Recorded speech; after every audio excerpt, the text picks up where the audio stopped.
আসসালামু আলাইকুম ওরহমতুল্লাহি ওবরকাতু।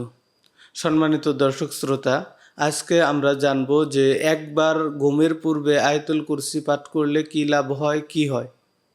সম্মানিত দর্শক শ্রোতা, খুবই গুরুত্বপূর্ণ একটি আমল, যে আমলের মাধ্যমে আমরা অনেক প্রকার অনিষ্টতা থেকে বাঁচতে পারবো। বলতে গেলে সকল প্রকার অনিষ্টতা থেকে আল্লাহ তাআলা হেফাজত করবেন শুধুমাত্র একবার আয়াতুল কুরসি পাঠ করলে। তো আসুন, কিভাবে আপনারা আয়াতুল কুরসি পাঠ করবেন আজকের ভিডিওতে আমরা সেটাই বলবো।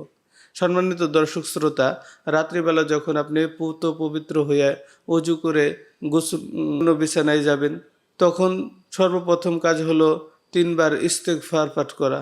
আস্তাগফিরুল্লাহ, আস্তাগফিরুল্লাহ, আস্তাগফিরুল্লাহ, এবং 3 বার দুরূদ শরীফ পাঠ করা।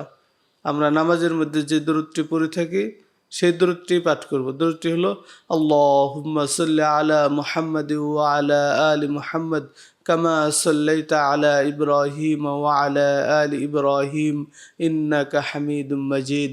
আল্লাহুম্মা বারিক আলা মুহাম্মাদি ওয়া আলা আলি মুহাম্মাদ কামা বারাকতা আলা ইব্রাহিম ওয়া আলা আলি ইব্রাহিম ইন্নাকা হামিদুম মাজিদ। আমরা যারা এই দরুদটি পারি না তারা অন্তত ছোট্ট দরুদটি 3 বার পাঠ করব। সাল্লাল্লাহু আলাইহি ওয়াসাল্লাম, সাল্লাল্লাহু আলাইহি ওয়াসাল্লাম, সাল্লাল্লাহু আলাইহি ওয়াসাল্লাম। তারপর আমরা আয়াতুল কুরসিটি পড়ে নিব। আয়াতুল কুরসি হলো আউযু বিল্লাহি মিনাশ শাইতানির রাজিম, বিসমিল্লাহির রহমানির রহিম।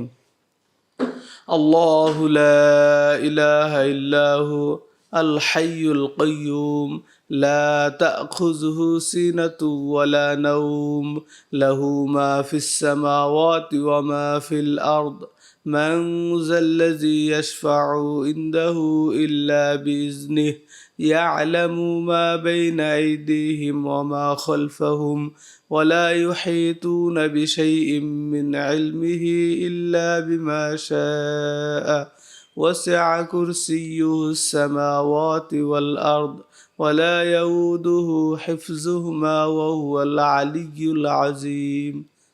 যদি আমরা এভাবে আমলটি করতে পারি তাহলে আল্লাহ রাব্বুল আলামিন আমাদেরকে সবচাইতে প্রথম যেই অনিষ্টতা থেকে হেফাজত করবেন, আমরা দুঃস্বপ্ন দেখা থেকে আল্লাহ তাআলা হেফাজত করবেন, এবং জিন ইনসান এবং সকল প্রকার খারাপি থেকে হেফাজত করার জন্য আল্লাহ রাব্বুল আলামিন একজন ফেরেশতা নিযুক্ত করে দিবেন, যিনি সারা রাত আপনাকে পাহারাদারি করবেন এবং সমস্ত প্রকার অনিষ্টতা থেকে হেফাজত করবেন।